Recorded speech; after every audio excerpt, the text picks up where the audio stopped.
This young man was waiting for a bus when he noticed a man carelessly spitting in public while everyone else was wearing masks during the COVID-19 outbreak. Not wanting to create a scene, he chose to ignore it and looked away. However, when the same man boarded the bus, the driver asked him to wear a mask, explaining that the bus could be fined otherwise. Instead of cooperating, the man became angry, argued loudly, and even struck the driver. Seeing this, the young man could no longer stay silent. He approached the man, gently held him back, got off the bus with him, and politely apologized in an attempt to calm the situation. The man responded by repeatedly trying to hit him. Even so, the young man refused to fight back and simply avoided the punches. He continued apologizing and remained calm throughout the confrontation. Eventually, realizing he could not provoke a fight, the man turned around and left. The young man then returned to the bus. The passengers greeted him with applause and praised him for handling the situation so calmly. His name is John Woo. What most people do not know is that despite his young age, he is already a professional boxer. Inside the ring, John Woo is known for his powerful punches and serious attitude. Outside the ring, however, he is gentle, humble, and kind. John currently lives with his mother. Because of the pandemic, her coffee shop has lost many customers. She has fallen into debt and is struggling to pay rent, while the landlord continues charging the same amount despite the difficult circumstances. Meanwhile, John Woo is competing in a professional boxing tournament as a rising rookie. In his first match, he landed a strong punch to his opponent's body and secured the victory. In the next round, he knocked out his opponent with a single punch. During another match, John carefully avoided incoming attacks before delivering a powerful counterpunch that ended the fight immediately. After winning, he quickly checked on his opponent to make sure he was alright. Jian eventually advanced to the tournament finals. His final opponent was Woo Jin. Before the match, Woo Jin's coach warned him to be extremely careful of John Woo's dangerous left hook. However, Woo Jin was confident in his abilities and took pride in being an undefeated former Marine. The match began with both fighters showing respect to one another before testing each other's defenses. Woo Jin pressed forward aggressively and launched a series of attacks. Jian skillfully avoided the strikes and then fired a powerful left hook toward Woo Jin's side, sending him to the canvas. Woo Jin got back up and shouted loudly, refusing to give up. As the fight continued, Woo Jin imagined himself blocking Jian's left hook and landing a knockout punch that would send Jian crashing to the floor. But that scene existed only in his imagination. In reality, Jian stepped forward and unleashed his signature left hook. The punch connected cleanly and knocked Woo Jin down. With that decisive blow, Jian Woo won the championship. After the match, Woo Jin received a cold and indifferent reaction from his coach. Feeling disappointed, Woo Jin suggested going out to eat to lift his mood. The coach reminded him that the epidemic was still ongoing. He then handed Woo Jin some money and told him to go by himself. As Woo Jin stepped outside, he was surprised to see Jian waiting for him. Jian smiled and invited Woo Jin to join him for a pork belly meal. Woo Jin was hungry, but he pretended to refuse the invitation because he was worried John Woo might embarrass him. However, after seeing Jian's sincere attitude, he decided to go along. Woo Jin suggested eating beef tenderloin since Jian Woo had just received a bonus of 10 million won. Jian refused, explaining that he needed to give most of the money to his mother to help pay the rent. No matter how hard Woo Jin tried to persuade him, Jian would not spend extra money. In the end, Woo Jin contributed some of his own money so they could enjoy grilled beef together. When they arrived at the restaurant, Woo Jin asked if Jian only fought using his left hand. Jian replied that his right hand was actually stronger, but he had not needed to use it yet. While grilling the meat, Woo Jin tried to turn it over. Jian stopped him and explained that he had once worked part-time at a buffet restaurant. According to him, the meat needed about 30 more seconds before it would taste perfect. As they ate, Jian shared that his family had gone through financial hardship. Because of this, he had worked many jobs to help support his mother. The two began opening up to each other about their family situations. Later, Woo Jin discovered that Jian was 2 years younger than him and immediately tried to act like an older brother. However, they soon learned that both of them had served in the Marine Corps. Woo Jin was surprised to find out that Jian had joined before him and was technically his senior. He quickly greeted Jian with respect. The two happily talked about their military experiences and shared many memories. Their friendship grew stronger, even though they had recently been rivals in the ring.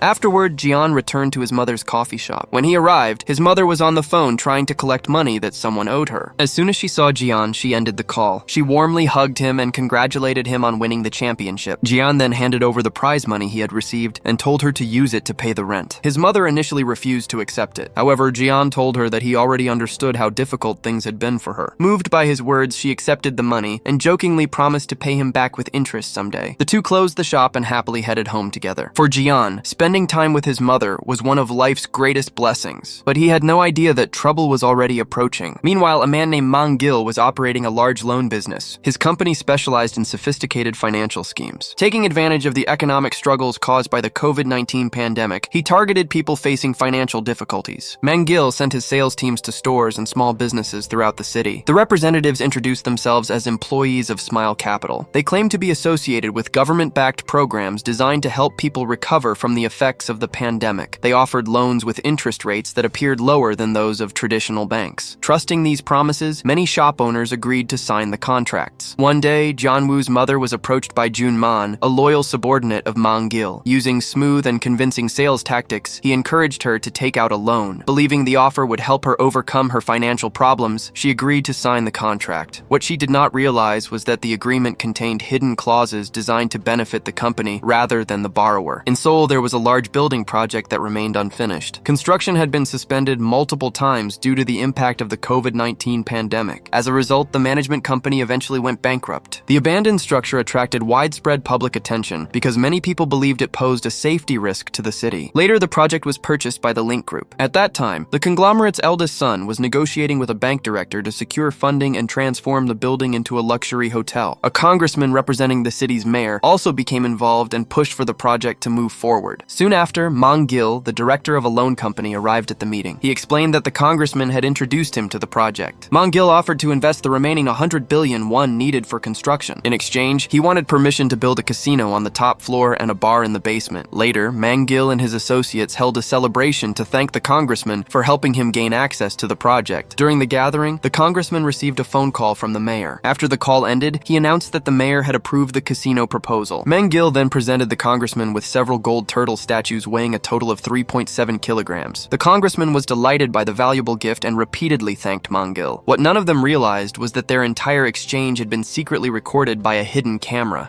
Meanwhile, Jianwoo headed to the boxing gym for training. However, the gym announced that it would be closed for a week because several members had tested positive for COVID-19. Disappointed, Jian called his new friend, Woo Jin. Woo Jin invited him to hang out instead. While making his way there, Jian witnessed a young person chasing and attacking a man. Curious and concerned, he followed them. When he arrived, he saw the man lying motionless on the ground after the confrontation. Believing something was wrong, Jian chased after the attacker. Suddenly, the stranger used a stun device on him. Jian collapsed to the ground. To his surprise, the attacker was actually a young woman. She asked Jian why he had been following her. According to her, the man on the ground was a scammer who had deceived innocent people. She warned Jian not to interfere and then walked away. Her name was Haeyeon-ju. She was the adopted granddaughter of Chairman Choi. Chairman Choi was an extremely wealthy man, but he was also known for his generosity. He often provided interest-free loans to people who could not afford medical treatment. Helping those in need brought him great satisfaction. Haeyeon-ju was responsible for investigating individuals who pretended to be sick in order to take advantage of Chairman Choi's kindness. One day, she asked him how long he intended to continue offering interest-free loans. Chairman Choi replied that helping people receive medical treatment was reward enough for him. To him, that was the greatest return he could ever receive. Chairman Choi also knew that Haeyeon-ju was fearless and often confronted dangerous people by herself. Concerned for her safety, he contacted the director of a security company and requested a bodyguard to protect her. Meanwhile, Jianwoo's mother was preparing to close her coffee shop. At that moment, Junmin arrived. He informed her that she was required to pay a renewal fee equal to 10% of the loan amount within 24 hours of signing the contract. He also claimed that the amount she now owed had already reached 48 million won. Jian's mother was shocked by the demand. She protested and threatened to call the police. After hearing this, Junmin stepped outside. As soon as Jian's mother picked up the phone, a group of thugs suddenly burst into the store. They began smashing furniture and destroying property. When Jian learned what was happening, he rushed back to the shop in anger. Upon arriving, he saw his mother being assaulted while several thugs blocked his path. Without hesitation, Jian fought his way through them. Using his boxing skills, he quickly knocked down one attacker after another.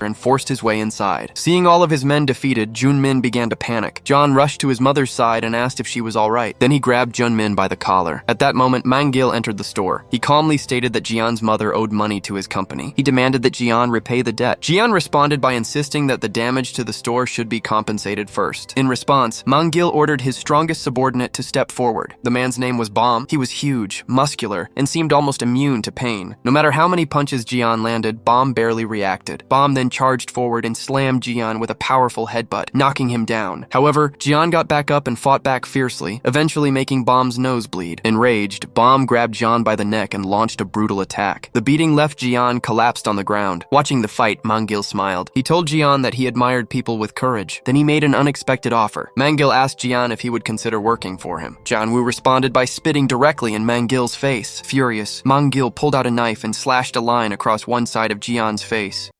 Later, Jian's mother rushed him to the hospital, where doctors stitched up the wound. The doctor explained that surgery could reduce the appearance of the scar. However, Jian refused because he could not afford the procedure. Afterward, Jian told Woo Jin that the injury required 30 stitches. Woo Jin immediately suggested reporting the incident to the police, but Jian remembered Mangil's warning. Mangil had threatened that if Jian went to the authorities, his mother would be in danger. Because of that threat, Jian felt forced to remain silent. To make matters worse, he discovered a hidden clause in his mother's loan contract. According to the agreement, the debt and accumulated interest had already risen to 101 million won. The amount would continue increasing if it was not paid quickly. Jian admitted that his family no longer had enough money to handle the situation. Wanting to cheer him up, Woo Jin invited him out for a meal. Before leaving, Jian called his mother and explained that they had fallen victim to professional scammers. He tried his best to comfort her and promised that he would find a solution. Later, Jian overheard Woo Jin calling people and asking for financial help on his behalf. Hearing this made Jian deeply emotional. Soon after, Woo Jin took Jian to meet a former employer who specialized in lending money. Jian explained that his family had been deceived by Smile Capital and now needed 101 million won to settle the debt. The lender agreed to provide the money with a 1% interest rate for 1 year. However, there was one condition. Both Jian and Woo Jin would have to work under him and help recover unpaid debts. The man explained that debt collection had become a booming business during the COVID-19 pandemic. After hearing this proposal, Jian immediately stood up. He told Woo Jin that he wanted no part in it. In his eyes, intimidating struggling people was not something a fighter should do. The lender warned him that if he failed to repay Smile Capital, the consequences could be severe. Even so, Jian refused the offer. Woo Jin returned the money and left alongside him. Before leaving, he boldly stared down his former boss. Determined to find another solution, Woo Jin contacted the director of a security company. The two friends immediately went to meet him. The director was also a former Marine and happened to be one of Woo Jin's seniors. He told them about a wealthy man named Chairman Choi who was searching for a bodyguard. Many applicants had already been considered, but none had met the requirements. The director wanted to recommend Jian and Woo Jin for the position. When Woo Jin mentioned that they were actually looking for financial help, the director smiled. He explained that Chairman Choi was extremely wealthy and known for helping others. He suggested that they meet him first. Meanwhile, Chairman Choi had already ordered an investigation into Jian Woo's background. After reviewing the report, he praised Jian for appearing honest, hardworking, and trustworthy. He then reviewed Woo Jin's profile as well and considered hiring both men. Jian and Woo Jin later visited a sushi restaurant where Chairman Choi was waiting. However, the restaurant owner allowed only Jian to meet the chairman privately. During their conversation, Chairman Choi asked about the scar on Jian's face. Jian explained that he had received the injury while protecting his mother from loan company enforcers. Chairman Choi revealed that he had once worked in the lending business himself. However, he had left that life behind many years ago. Now, he dedicated his wealth to helping people who could not afford medical treatment by providing interest-free loans. He explained that he was searching for a reliable person to protect his adopted niece. Jian was relieved to learn that the job did not involve collecting debts. Chairman Choi told him that he had carefully reviewed his background before making the offer. He then shared the personal reasons that inspired him to help struggling people through financial support. Listening to his story, Jian became convinced that Chairman Choi was a genuinely kind and generous man. After the meeting, Jian walked outside and told Woo Jin that things seemed to have gone well. The two friends returned to Jian's home and had dinner with his mother. Suddenly, there was a knock at the door. To their surprise, it was Chairman Choi's driver. The driver handed Jian a bag containing 100 million won. He explained that it was an advance payment covering 2 years of salary. The driver then instructed Jian to report for work the next morning at 10 o'clock. After the driver left, Jian became overwhelmed with emotion. Holding the money in his hands, he burst into tears. For the first time in a long while, he felt that someone had truly come to help him. Jian then brought the money inside and told his mother everything that had happened. His mother apologized, believing that her problems had damaged his future as a professional fighter. Jian comforted her and assured her that none of it was her fault. He also expressed his gratitude to Woo Jin for standing by him through everything.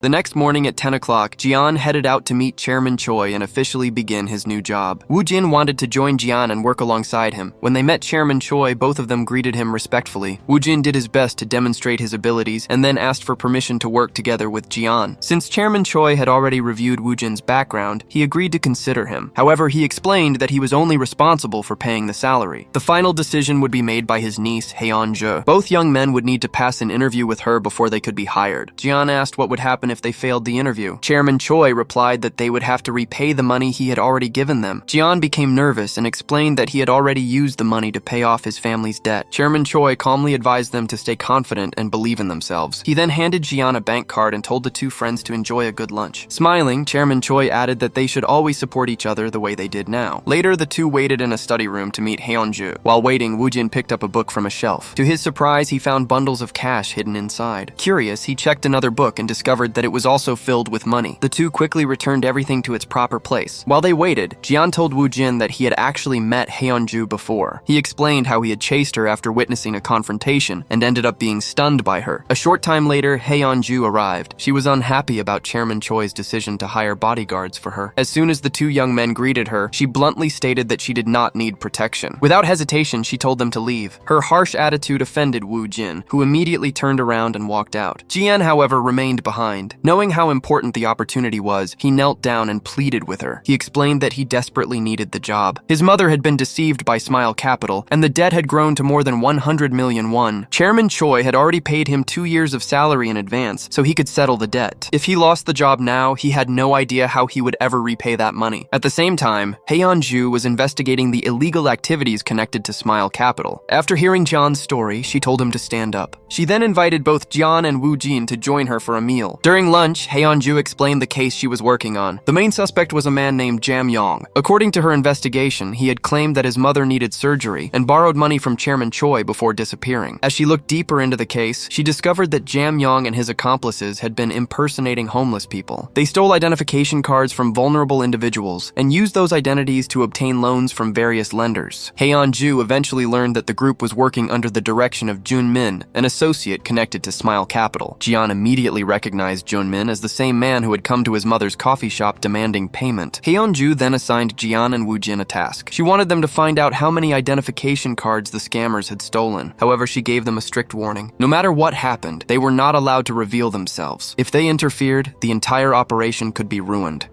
That night, Jam Yong and his accomplices disguised themselves and went out to target homeless people. As the group got into a vehicle, Hyunju quietly followed them in her car. Jian and Woo Jin followed from a distance. Soon, Jam Yong approached a group of homeless individuals. He falsely claimed to represent a city-funded organization that helped homeless citizens. He promised that anyone who joined would receive a monthly allowance. All they needed to do was show their identification card and register. He also claimed that the money would be distributed the following week. One by one, several people fell for the scam and handed over their identification cards. The group then approached an elderly man. After hearing only a few words, the old man realized that he had been deceived by them before. He immediately demanded that his identification card be returned. Instead of leaving, the scammers began attacking him. Seeing this, Jian wanted to step in. Woo Jin reminded him of Hyunju's warning and tried to stop him. But when Jian saw blood running from the old man's head, he could no longer stand by and watch. He rushed forward and knocked the attackers away from the elderly man. Moments later, both Jian and Woo Jin were standing face to face with the scammers. When Jam Yong noticed the red cat hat Jian was wearing, he panicked and ran away. John quickly said that the old man needed medical help immediately. He called an ambulance and then contacted Hyunju to explain what had happened. As soon as she heard the news, she became furious. Despite Jian's attempts to explain, she ended the call. Woo Jin then called her back and begged for a chance to apologize. Hyunju replied that the operation had already been ruined. Woo Jin asked for just 5 minutes to explain everything. After a moment of silence, Hyunju told them to meet her at a bookstore. The two immediately headed there. Hyunju explained that Jian and Woo Jin had already confronted Jam Yong. Because of that, the scammers now knew their faces. For this reason, she said she could no longer hire them. Woo Jin quickly argued that he had been wearing a hoodie and that it would be difficult for anyone to identify him. The discussion became increasingly heated. Feeling overwhelmed, Jian stepped in and asked everyone to calm down. He then showed Hyunju the scar on his face. Jian explained that the director of Smile Capital had given him that scar. He said that if he had ignored the injured homeless man and left him to suffer, he would have felt no different from the people who caused such harm. After hearing his words, the conversation came to an end. The two friends gathered their belongings and prepared to leave. Outside, Woo Jin tried to stay positive. He told Jian that they would simply find other jobs if necessary. Just then, both of their phones received a text message. The message was from Hyunju. She apologized for her earlier reaction and asked them to meet her at the office the next morning at 10 o'clock. Overjoyed, Jian and Woo Jin celebrated together.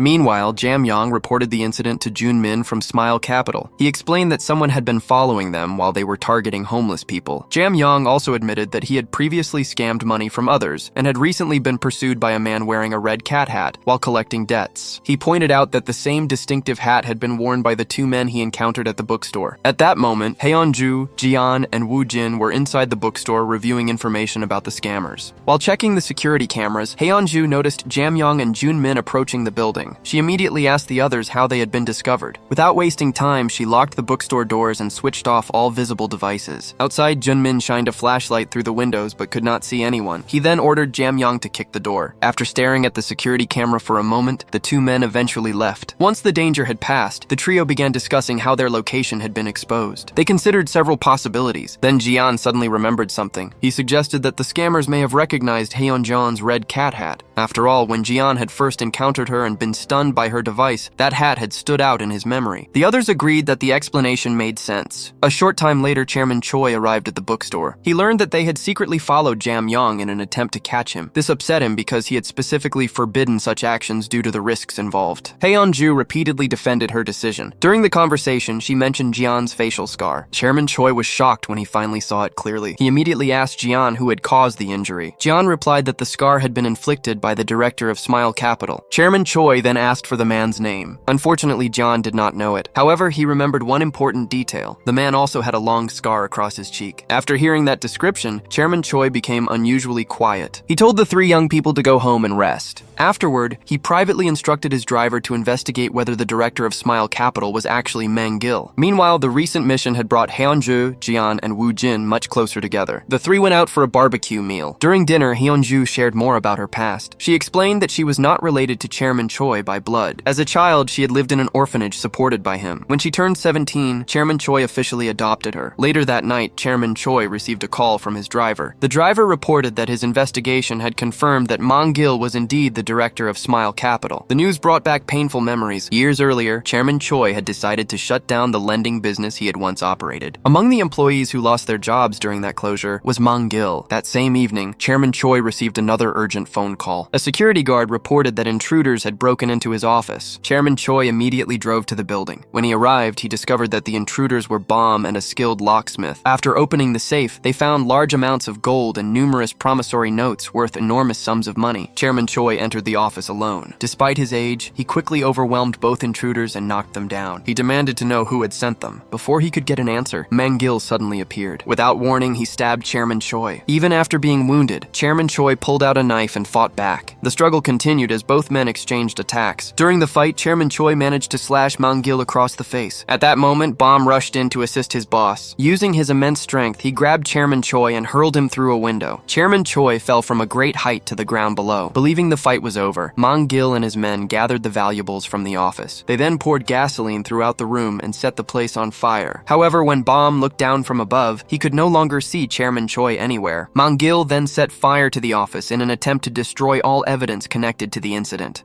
Meanwhile, Chairman Choi warned his adopted niece, Haeyeonju, to stay away from Mang Gil and his associates. He told her that they were dangerous people capable of terrible crimes. Concerned for her safety, he advised her to relocate the bookstore to a different location. Chairman Choi admitted that he was no longer young and did not have the strength to personally confront people like Mang Gil. At the same time, Mang Gil and his subordinate, Jam Yong, arranged a meeting with Director Hong, the heir of a powerful business family. Director Hong arrived with his cousin, Officer Kyung, who worked in law enforcement. Because the Hong family possessed enormous influence and strong connections within government agencies, Mang Gil instructed Jam Yong to remain calm regardless of what happened during the meeting. Once everyone was seated, Director Hong brought out several bottles of strong liquor. He and Officer Kyung challenged Mang Gil to a drinking contest. The two men treated the challenge as a test of strength and pride. Glass after glass was poured as they competed to see who could endure the most. During the gathering, Director Hong and Officer Kyung repeatedly mocked Smile Capital and made provocative remarks. Their comments angered Mang Gil and Jam Yong, but both men forced themselves to remain calm. Eventually, Director Hong revealed that his group had already secured the 100 billion won needed for the hotel project. Because of this, he no longer wanted Mang Gil's investment. He also rejected the proposal to build a casino inside the hotel. Director Hong understood that Mang Gil's true goal was to use the family's reputation to operate a legal gambling business. He warned Mang Gil not to exploit the Hong family's name for personal gain. Then he openly mocked the scar on Mang Gil's face. Although furious, Mang Gil concealed his anger and waited for an an opportunity to retaliate. After the meeting ended, he decided that Director Hong would pay for the humiliation. Mong-gil ordered Jam Young to find a way to destroy the reputation of the Link Group heir. Not long afterward, Director Hong drove his luxury sports car to a private garage for cleaning. A worker secretly informed Jam Young about his location. Soon, Director Hong was trapped inside the facility by a group of criminals. He was beaten, humiliated, and forced into a desperate situation. Jam Young and Bomb eventually approached him. Director Hong, terrified by the situation, knelt and pleaded for mercy. Jam Young reminded him that he should never have disrespected Mong-gil. The intimidation continued as they pressured him to obey their demands. After enduring enough suffering, Director Hong finally gave in. The incident was recorded and later shown to Mong-gil. Satisfied, Mong-gil left with Bomb and traveled to a hidden location where a large amount of gold was being stored. The gold had been melted down and hidden after being stolen from Chairman Choi's office. Mong-gil told Bomb that if their plans ever failed, they would flee to Vietnam together and live comfortably for the rest of their lives. Bomb expressed gratitude and loyalty toward Mong-gil for taking care of him over the years. Meanwhile, Heyeon-ju, Jian-woo, and Woo-jin continued investigating Jam Young. The three traveled to a location where they expected him to appear. However, as soon as the criminals spotted Heyeon-ju's vehicle, they realized they were being watched. They immediately contacted Jun-min and informed him. The criminals then pretended to leave in order to lure the trio into a trap near a homeless shelter. Just as before, Jian and Woo-jin followed them. Suddenly, Jam Young called out and told them to stop hiding. At the same time, Heyeon-ju noticed multiple vehicles arriving at the scene. Groups of armed thugs stepped out and moved into the tunnel area. Realizing that Jian and Woo-jin were in danger, Heyeon-ju immediately called Chairman Choi for help. After hearing the situation, Chairman Choi contacted one of his former associates and requested assistance. Meanwhile, dozens of thugs advanced from both directions and surrounded Jian and Woo-jin. Jian removed his mask and prepared to fight. When Jun-min saw him, he immediately recognized him as the son of the coffee shop owner who had resisted their collection efforts. A fierce fight broke out. Jian and Woo-jin battled their way through the attackers one by one. However, the criminals greatly outnumbered them.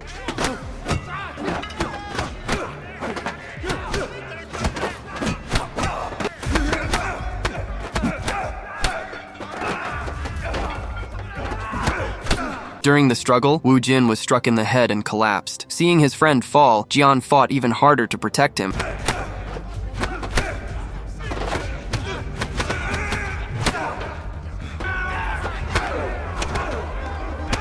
At that moment, Heyeon-ju rushed into the fight carrying batons and a stun device. She managed to take down several attackers herself. Together, the three fought back against the overwhelming group. After a long and exhausting battle, they finally defeated the remaining thugs and escaped.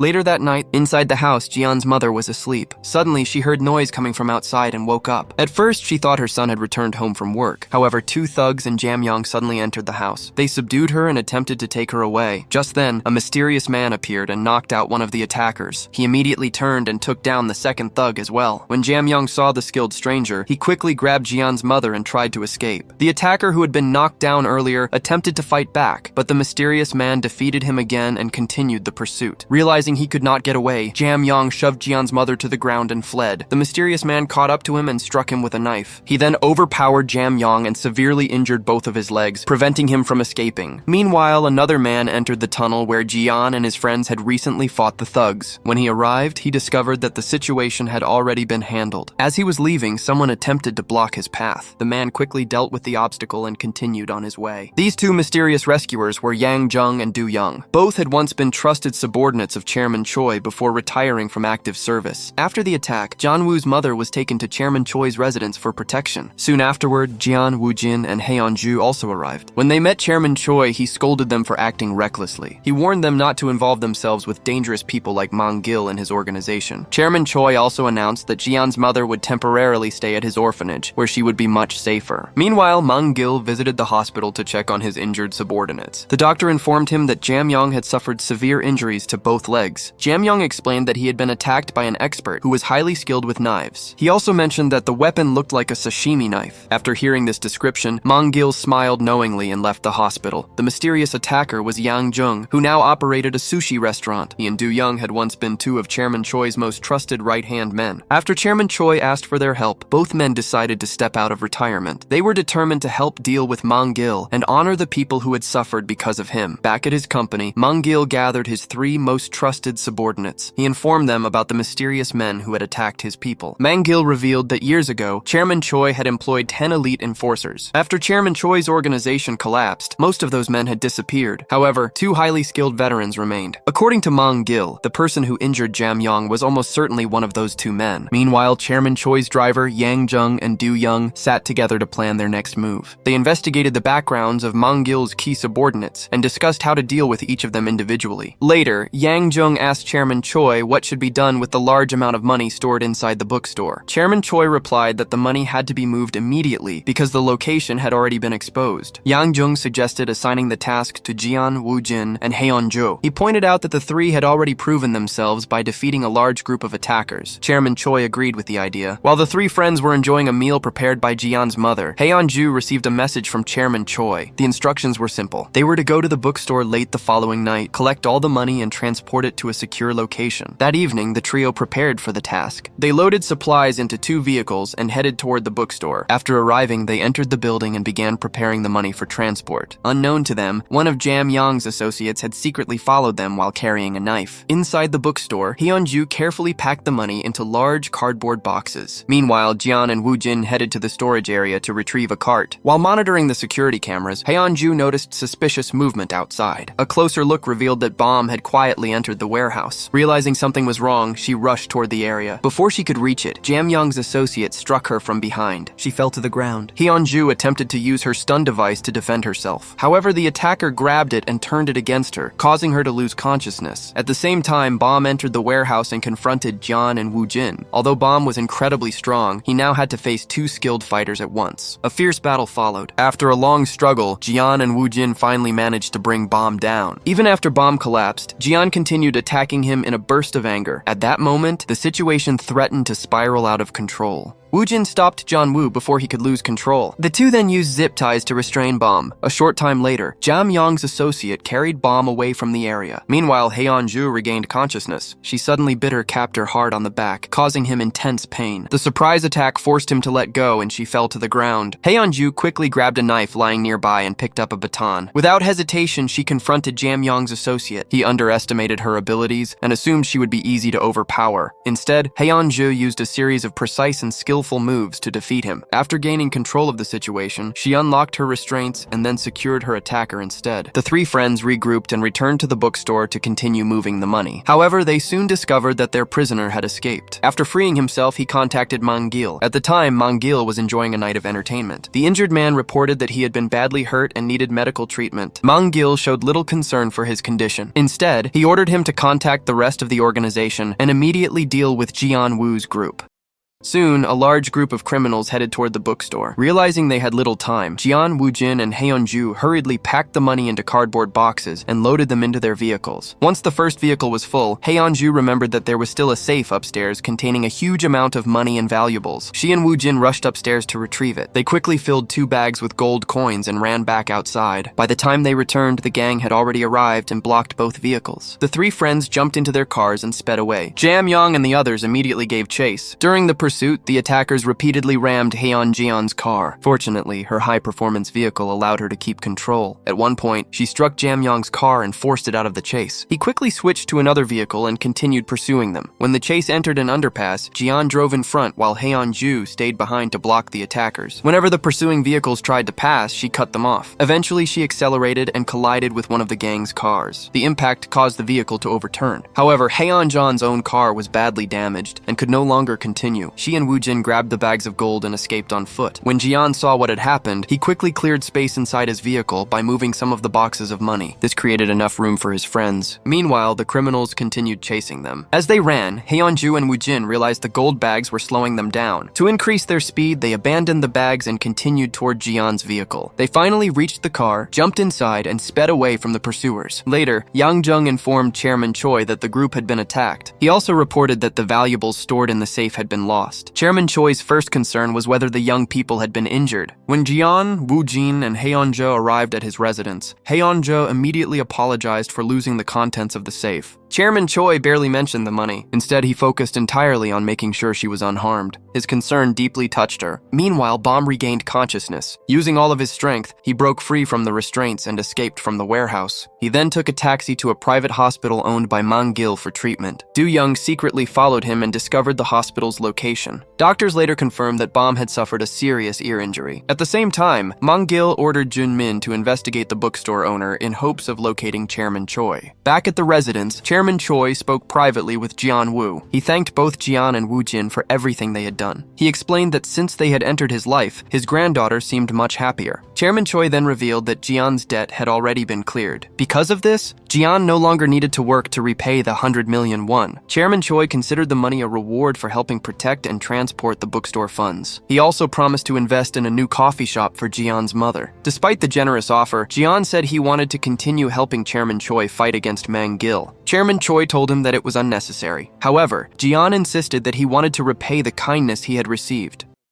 Later, Yang Jung prepared a sushi feast for everyone. Do-young joined the gathering as well. During the meal, Do-young warned Jian and Wu Jin about the risks ahead. He explained that if they became involved in criminal investigations, they might damage their boxing careers and lose future opportunities in the ring. Even after hearing the warning, both young men remained determined. They promised to stay involved until the conflict was over. Everyone agreed to stand together and face whatever challenges lay ahead. Yang Jung then announced that their next move would begin that very night. To prepare them, he started teaching Jian and Wu Jin combat techniques and defensive skills, including how to handle Japanese-style knives in dangerous situations. Determined to prepare for the coming conflict, Do-young selected a suitable motorcycle for Haeyeon-ju to use during missions. He then began training her in advanced riding techniques. At the same time, he taught her how to use a baton effectively while moving at high speed. Later, Do-young positioned himself in an underground parking area, while Haeyeon-ju monitored the surroundings from above. When Jun-min's vehicle entered the area, Haeyeon-ju immediately alerted Do-young. Do-young accelerated on his motorcycle and swept past Jun-min. As he passed, he struck with a blade and left Jun-min injured before disappearing from sight. Several of Jun-min's associates quickly responded and pursued Do-young on their own motorcycles. They repeatedly tried to ram him and force him off the road. Seeing the situation, Haeyeon-ju rushed in to help. Using her baton, she struck several attackers and created an opening for Do-young to escape. Meanwhile, Yang Jung, Jian-woo, and Wu Jin secretly entered Mang-gil's private hospital. Inside, Yang Jung spotted Jam-yong entering an elevator and heading upstairs. The three immediately took the stairs to intercept him. As soon as Jam-yong stepped out of the elevator, Yang Jung moved into action. He quickly subdued him and forced him toward the stairwell. Several guards attempted to intervene. However, John and Wu Jin stopped them and cleared the path. Jam-yong tried to escape, but Yang Jung overpowered him and rendered him unconscious. After securing him, Yang Jung contacted Chairman Choi. The group then transported Jam-yong to a secluded property owned by Do-young. Once there, Jam-yong was restrained. Chairman Choi called and instructed them to keep him there because he wanted to teach him a lesson and have the younger generation witness it. John, Wu Jin, and Haeyeon-jo were told to assist with preparations. As questioning began, Yang Jung and Do-young attempted to pressure Jam-yong into revealing information. Despite their efforts, he refused to cooperate. The atmosphere became increasingly uncomfortable. Unable to watch any longer, Haeyeon-ju stepped outside. When Chairman Choi later arrived, she asked why he wanted her to witness such events. Chairman Choi explained that the conflict ahead would be dangerous. He was uncertain how it would end and wanted the younger generation to understand the harsh realities of dealing with people like Mang-gil. Afterward, Chairman Choi spoke privately with Jam-yong. Rather than using force, he relied on psychological pressure. Chairman Choi explained that among Mang-gil's trusted associates, Jam-yong probably understood him better than anyone else. According to Chairman Choi, Mang-gil was ruthless and only valued people as long as they were useful. The moment a subordinate became a liability, he would abandon them without hesitation. Chairman Choi then explained that if he simply sent Mang-gil a photo of Jam-yong in custody, Mang-gil might assume that everything had already been revealed. In that situation, Jam-yong himself could become a target. The idea deeply unsettled him. Chairman Choi then offered another possibility. If Jam-yong cooperated and told the truth, Chairman Choi promised to help him start a new life somewhere safe. After thinking it over, Jam-yong finally agreed to talk. He revealed that he had worked for Mang-gil for 5 years. His responsibility was to make sure Mang-gil's illegal activities stayed hidden from investigators. Jam-yong admitted that he had gathered compromising evidence on powerful individuals and used it for blackmail. One of those targets had been the heir of the Link Group. According to him, the pressure created by that evidence was used to influence major business decisions. locations, including plans involving a 40-story hotel. Jam Yong further claimed that dozens of similar recordings existed. All of them were stored on a hard drive hidden inside a safe at Mang Gil's residence. The safe contained a remote self-destruct system. If Mang Gil activated it from his phone, the contents could be destroyed immediately. Jam Yong explained that the hard drive was one of Mang Gil's most important assets. If investigators ever obtained it, the evidence could expose many crimes. Chairman Choi listened carefully to everything. He assured Jam Yong that he would receive medical treatment and that arrangements would be made for his protection. Jam Yong's phone was also confiscated to prevent any contact with Mang Gil's organization.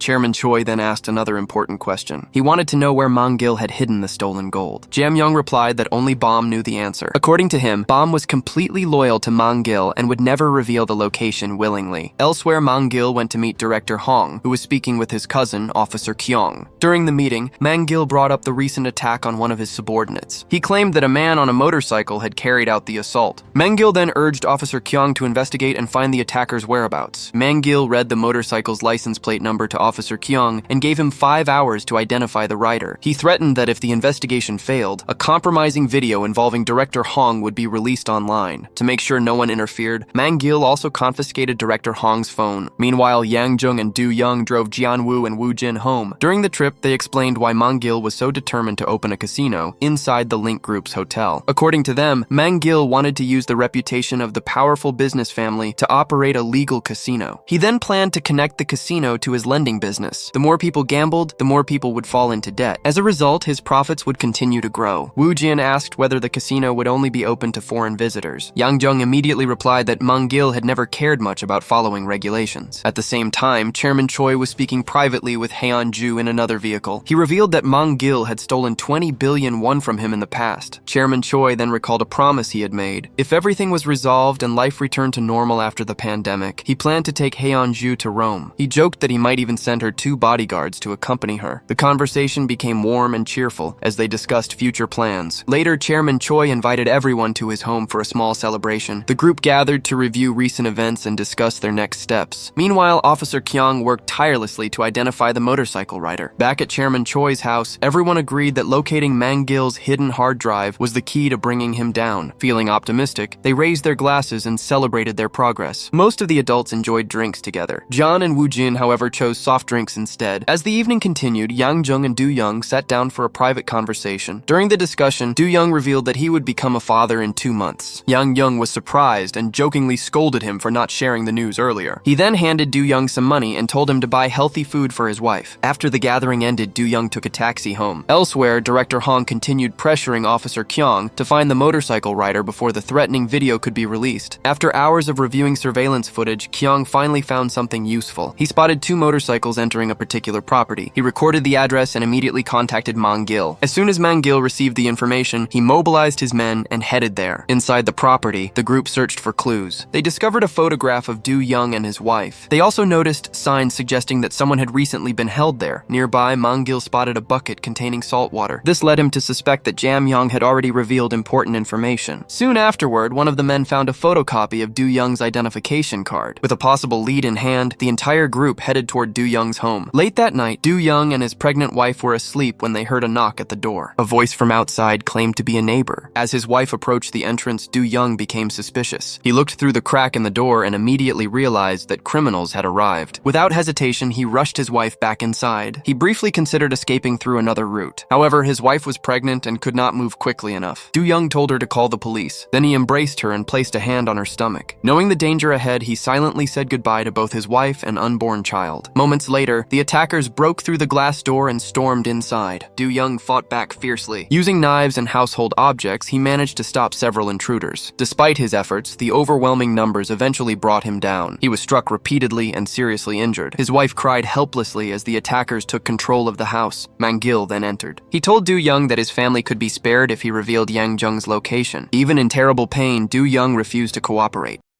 Meanwhile, Chairman Choi and the others were enjoying a meal prepared by Jian-woo's mother. Chairman Choi suggested that Jian and Hyun-ju help transport Jian's mother to work at the orphanage, where she would be safer. She agreed and began preparing her belongings. At the same time, Yang Jung returned to his sushi restaurant. When he arrived, he sensed that something was wrong. The employee responsible for watching the shop was nowhere to be seen. Yang Jung changed into his chef's uniform and entered the restaurant. Inside, he found Mang-gil waiting for him. Surprised, Yang Jung demanded to know how he had been found. Mang-gil replied that Do-young had led him there. Yang Jung immediately asked about Do-young and his family. Mang-gil responded with a cold smile. The answer filled Yang Jung with rage. He rushed forward and attacked. However, Mang-gil had prepared for the confrontation. A hidden blade beneath his shoe struck Yang Jung's legs during the fight. Even after being wounded, Yang Jung fought back and managed to land a strike of his own. But Mang-gil was protected by hidden body armor. The battle intensified. Mang-gil stabbed Yang Jung, causing him to collapse. Refusing to give up, Yang Jung drew a long blade and prepared for another round of combat. The deadly confrontation continued. During the fight, Yang Jung nearly managed to break through Mang-gil's protective armor. However, Mang-gil quickly counterattacked. The battle turned in his favor, and Yang Jung was ultimately defeated. Afterward, Mang-gil ordered all of his men to head to Chairman Choi's residence. One of the attackers secretly entered the property and unlocked the door from the inside. The rest of the gang quickly rushed in. Woo-jin noticed the intruders and immediately sounded the alarm. Chairman Choi ordered everyone else to head for the basement. Determined to protect them, Woo-jin stayed behind and fought alone. He resisted fiercely and managed to hold back several attackers. However, the criminals greatly outnumbered him. Eventually, more of them forced their way into the house and began moving toward the basement. Meanwhile, Chairman Choi entered a hidden room and opened a safe that contained gold and other valuables. Inside, he also retrieved a firearm. After loading it, he prepared for the coming attack. As the intruders approached, Chairman Choi defended himself and managed to stop several of them. Despite his efforts, the attackers continued advancing. The overwhelming numbers eventually caught up with him. A violent struggle followed, and Chairman Choi was seriously injured. Soon afterward, Bomb arrived and overpowered him.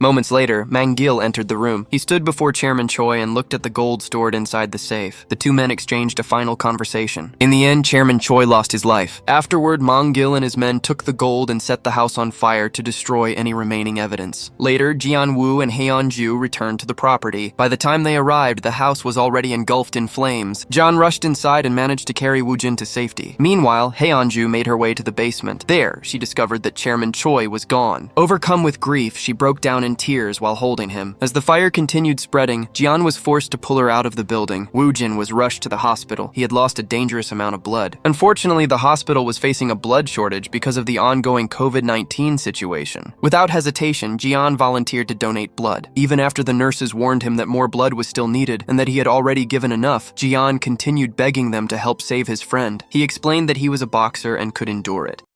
Later, while waiting outside, Hyun-ju blamed herself for everything that had happened. She felt responsible for the chain of events that led to the tragedy. After Jian finished donating blood, he went outside to find her. However, she had disappeared. He repeatedly called her phone, but she never answered. A short time later, a doctor emerged from the operating room. The surgery had been successful. Woo-jin had survived. Hearing the news, Jian burst into tears of relief and thanked the medical staff. At the same time, the weight of everything that had happened finally hit him. He sat down, held his head in his hands, and cried. Not long afterward, Jian and Woo-jin moved to a remote countryside area. There, they focused on rebuilding their strength and improving their fighting skills. Every day, they trained relentlessly. They ran long distances, lifted weights, and followed strict exercise routines. Their military discipline helped them push through the intense training. Over time, both men developed powerful physiques and became stronger than ever. They were currently staying with Driver O. When Driver O saw how hard they were training for revenge, he immediately called them over. He warned them to stop. Jian insisted that they could defeat Mang-gil. Driver O disagreed. He reminded them that even highly skilled veterans like Yang Jung and Do-young had fallen. If those experienced fighters could not win, he questioned how the two young men expected to succeed. Jian responded that he intended to follow Chairman Choi's teachings. Rather than fighting alone, he planned to gather people who had suffered because of Mang-gil. Together, they would bring him down. Even so, Driver O remained unconvinced. Later, Driver O visited Chairman Choi's grave. There, he discovered a letter. The letter was from Hyun-ju. She explained that she had traveled to Rome using a small amount of money Chairman Choi had left for her. According to the the letter, staying in Korea made the pain too difficult to bear. Every place reminded her of her grandfather. She also expressed her affection and gratitude toward Driver O. Finally, she apologized for leaving without saying goodbye. After returning home, Driver O called Jian and Woojin outside. He handed them a suitcase filled with money. He explained that it was part of Chairman Choi's final preparations. Chairman Choi had arranged a place for them to stay in Seoul and wanted them to continue carefully. The two young men bowed respectfully and thanked him. They promised that they would not give up. Jian and Woojin then traveled to Seoul with the suitcase. When they arrived at their new residence, they discovered that it belonged to Driver O's niece. She welcomed them, but immediately laid out a long list of house rules. Later, Jian and Woojin discussed their next move. They agreed that they needed allies if they wanted any chance of stopping Mang-gil. The two borrowed a vehicle and drove to meet a moneylender who had once been Woojin's employer. Like many others, he had also suffered financial losses because of Smile Capital. Woojin did his best to persuade him to join their cause. Together, they hoped to build a team strong enough to challenge Mang-gil and expose everything he had done. The former moneylender listened to their proposal but refused to join them. He explained that money could always be earned again, but a person's life could not be replaced. In his opinion, confronting such a dangerous criminal organization was too risky. After leaving, Jian Woo and Woojin continued searching for allies. Their next stop was the director of the bodyguard company, the same man who had originally introduced them to Chairman Choi. His business had recently been targeted by Smile Capital's debt collectors. According to him, hidden clauses had been added to a contract, trapping him in a financial scheme. When Jian and Woojin revealed that the organization was controlled by Mang-gil, the director was shocked. They also informed him that Chairman Choi had been killed. They explained that two of Chairman Choi's trusted allies had also lost their lives. Hearing the news, the director broke down in tears. Chairman Choi had once helped him during a difficult period of his life. Later, Jian and Woojin tracked down Jam Young, a former member of the organization. The two questioned him about Smile Capital's current activities. During the conversation, they learned that Jun Min, whose throat had previously been injured, had survived. John then asked whether Mang-gil's casino project had officially opened. Jam Young replied that it had not. The Link Group was still disputing parts of the agreement, preventing the casino from moving forward. Woojin then took a photo of Jam Young and warned him not to reveal their meeting. Otherwise, the information would find its way back to his superiors. John next asked whether there was a way to contact the Link Group's heir. Jam Young admitted that he did not know. With no other leads, the two searched online for information. Eventually, they discovered that the heir was Director Hong, whose real name was Min Beom. While researching, Driver O's niece suddenly returned home. She immediately complained about them using her computer without permission. Woojin apologized and promised it would only happen once. Using social media, they eventually found Min Beom's account and sent him a private message.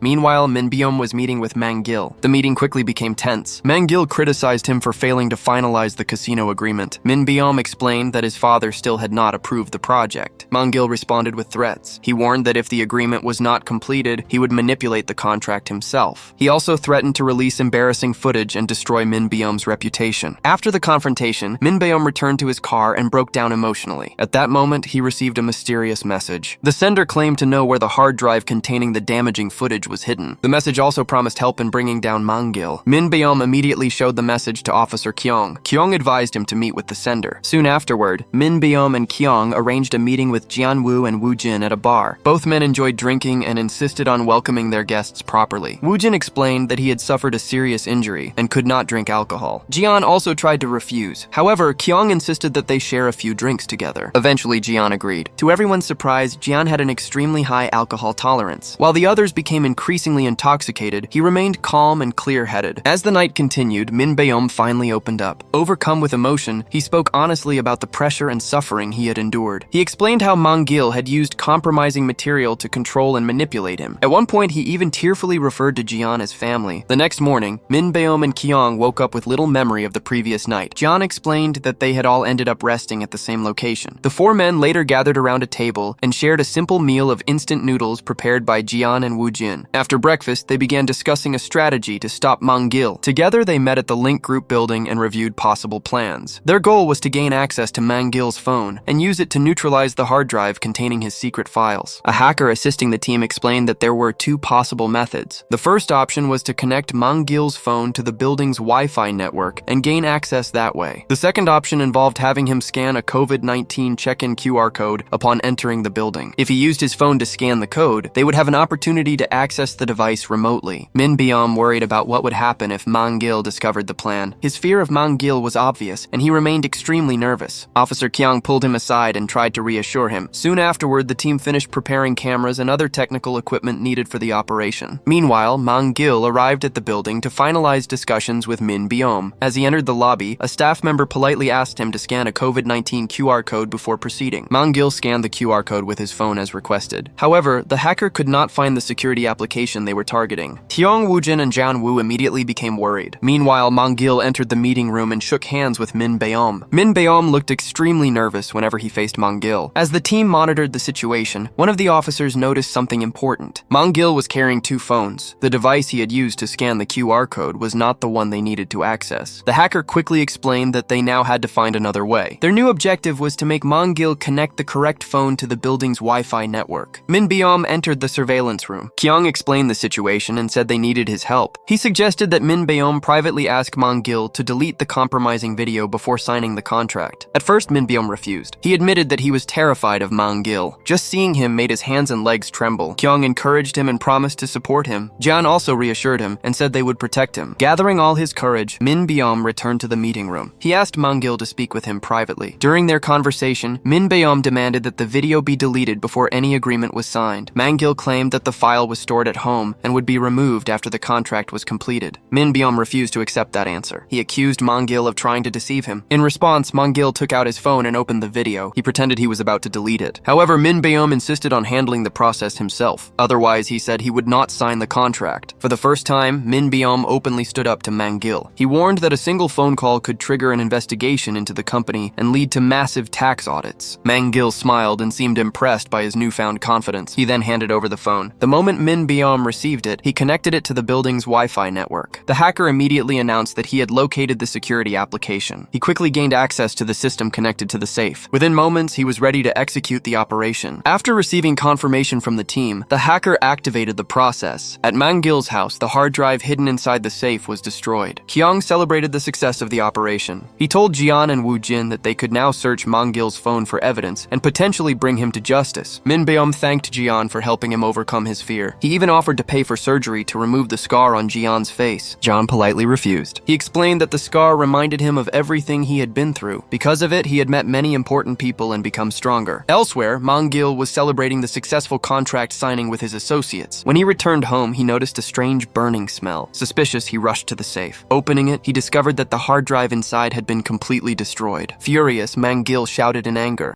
He then retrieved another phone from a hidden compartment and called a mysterious contact. Mang Gil asked the person to investigate the whereabouts of an older man connected to his enemies. The mysterious contact turned out to be a corrupt officer working within a major crimes unit. After receiving the phone, the officer examined its contents. While searching through the data, he found Driver O's phone number. At that moment, Officer Kyung entered the office. Kyung casually mentioned that he was investigating a major loan sharking operation. He also said that he had recently obtained a list of victims. The corrupt officer immediately became suspicious.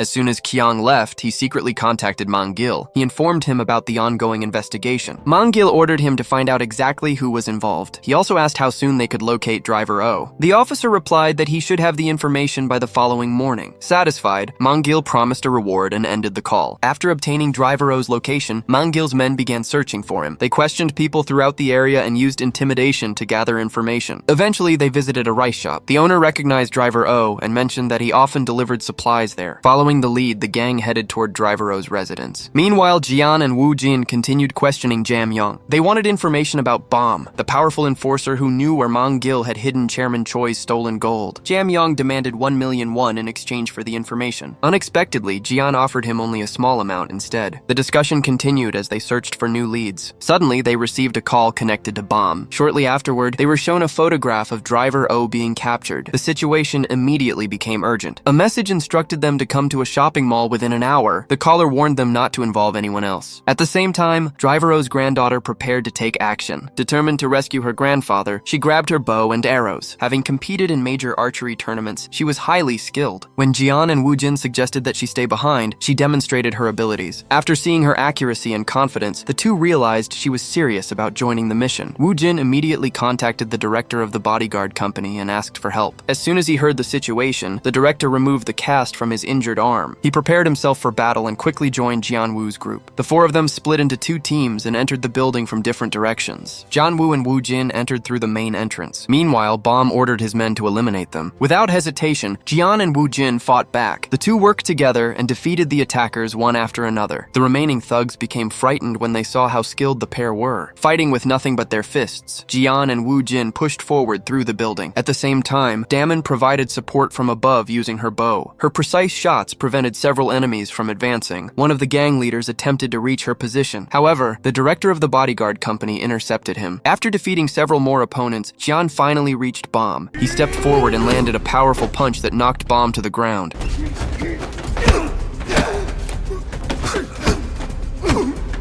Wu Jin quickly joined the fight to assist him. Elsewhere, the gang leader continued battling the bodyguard director. Realizing that Damon's archery skills were becoming a major problem, he attempted to escape. The director chased after him and tried to stop him. Although he was briefly knocked down, Wu Jin arrived just in time to help. By now, Damon had run out of arrows.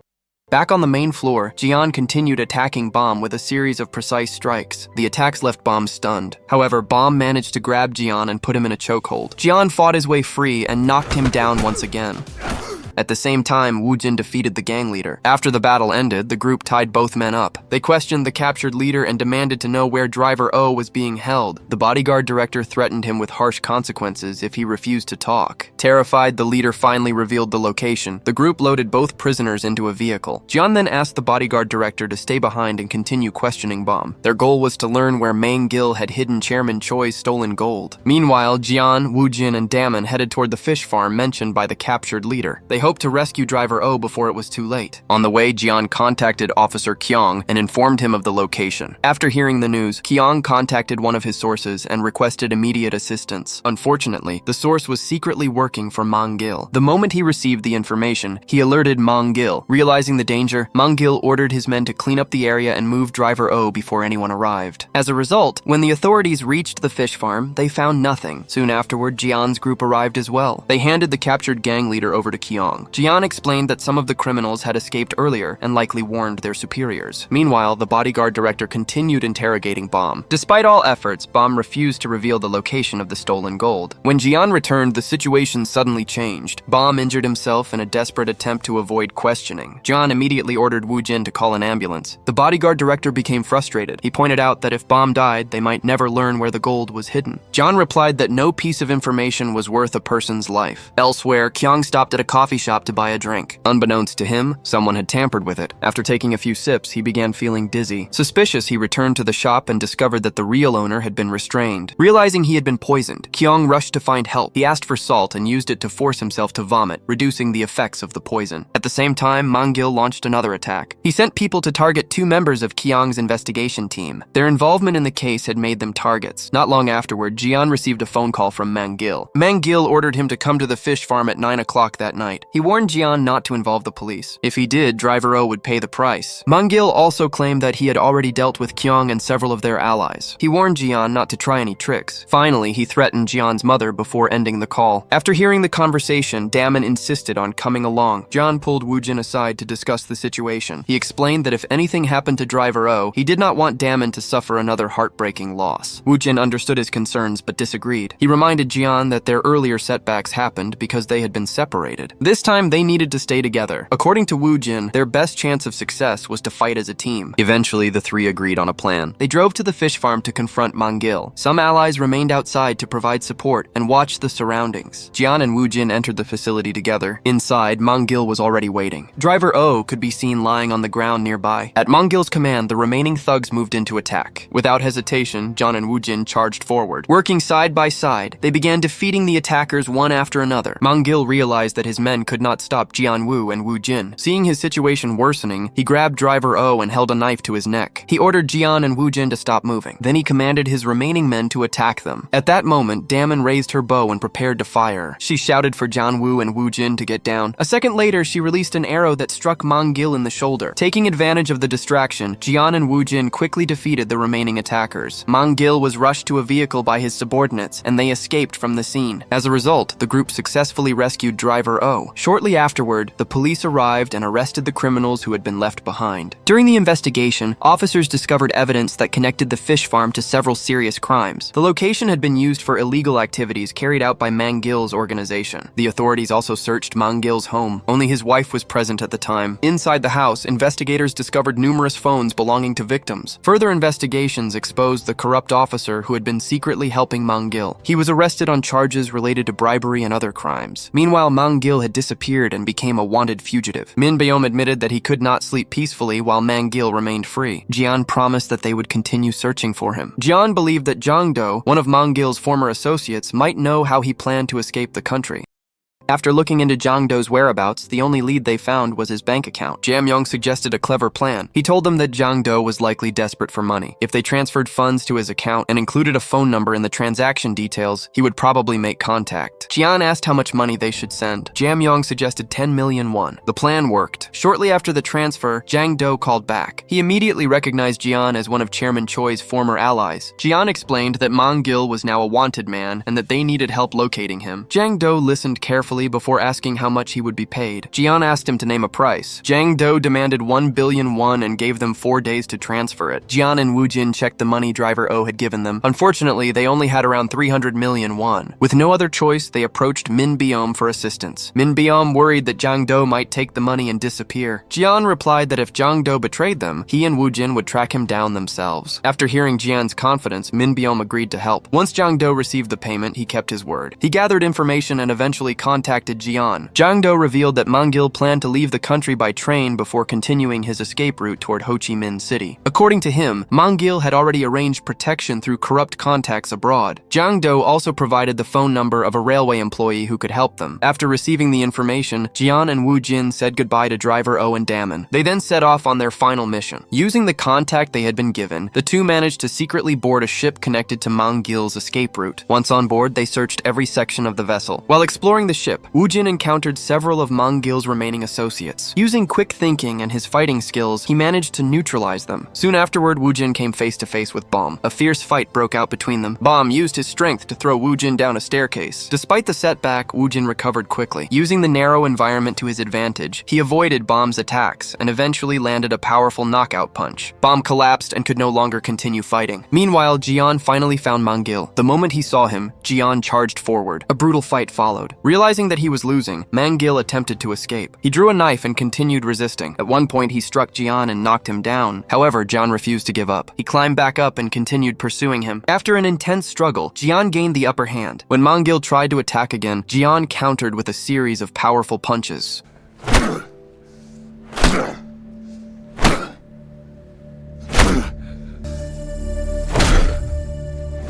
The blows finally brought Mang Gil down. The long pursuit was finally over. Afterward, Jian jokingly told Wu Jin that they had spent so much time chasing criminals that they had almost become assassins themselves. Wu Jin laughed and replied that they should return to being real boxers. The two then recovered the stolen gold. When the ship reached its destination, Jian contacted Min Beom. He informed him that they had found the gold and successfully stopped Mang Gil. Min Beom then asked about Mang Gil's phone. Jian recovered it and passed the information along. Min Beom immediately contacted Kyong and shared the good news. Kyong explained that international authorities would handle the remaining legal procedures. The conversation then turned to the recovered gold. Min Beom asked what they wanted to do with it. Jian remembered Chairman Choi's lifelong dream of helping people in need. He said the money should be used for the same purpose. Min Beom asked whether they wanted to keep any of it for themselves. Jian admitted that the thought had crossed his mind. However, he explained that the gold never belonged to them. Min Beom estimated that the recovered gold was worth nearly 84 billion won. He suggested creating a welfare foundation or helping fund a hospital. Jian then asked whether the hospital could be named after Chairman Choi. Min Beom smiled and said it might be difficult, but he would do his best. As a reward for their efforts, he gave Jian and Wu Jin 2 gold bars each. He also promised additional compensation from his own funds. After everything was over, Jian and Wu Jin returned to Korea. They went straight to the orphanage to reunite with Jian's mother. The reunion was emotional and heartfelt. She hugged Jian tightly and immediately asked about Wu Jin. Jian smiled and told her that everyone was finally safe. The three of them shared a warm embrace. Their long journey had finally come to an end. The story ends here. Thank you for watching. See you in the next video.